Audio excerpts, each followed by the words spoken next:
See you, Timmy. Thank you so much. Well, thousands of residents in a regional New South Wales town could soon be left with no access to a bank. CommBank planning to close its doors in March. Locals now banding together to save the service at all costs. Joining us now, resident and business owner Rhiannon Druce and James Davies from the Junee Shire Council. My apologies. Rhiannon, what impact would this closure have on the town? It's going to have a huge impact. Being the only town with no bank, we're going to have to then drive to our next major centre, which is Wagga, about a 45-minute drive to do just that common banking that's happening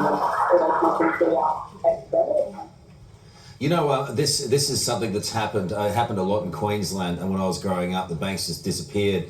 CommBank was one of the few that hung around, and then local banks took up some of the slack. Is there any chance of that happening? And did council have any heads up from the CommBank, or was it just cold? Well, Karl, we had about 6 hours notice back in November, I think, that they were intending to close, and they gave 12 weeks notice. We argued against that, and they extended for a further 12 weeks. But if they do close on the 3rd of March, that'll make around 700 banks branches that are closed across Australia.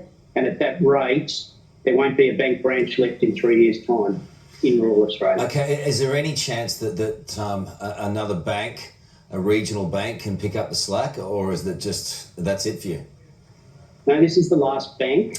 There's an opportunity for community banks to come to Junee, but even that process is pretty difficult.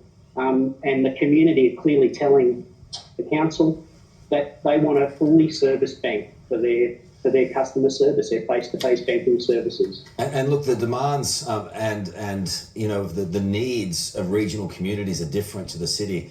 There's so much more that needs to be done at a local level, right? That's right. And look, we know that the Federal Parliament is sitting in February, early February, and we're seeking them to place a moratorium on any further bank closures, including ours, until such time as the public benefit can be fully disclosed to the community and they are fully aware of, you know, how it impacts regional Australia. I just see everyone there, Rhiannon. This can be terribly confusing for elderly customers who rely on it for a whole bunch of things, right? Yeah, for sure. And I mean, the only other alternative is to go to our local Australia Post, which is not wheelchair friendly, which doesn't have great access. So the options are still far between, which is one both ways. It's just awful for you. I mean, this is what is going around the regions right across Australia. Unfortunately, they're just being left behind with a lot of this infrastructure. Appreciate your time. Good luck with the fight. We'll follow that through with you. Thank you. Thanks, guys. Let's check in with Brooke now, who's got some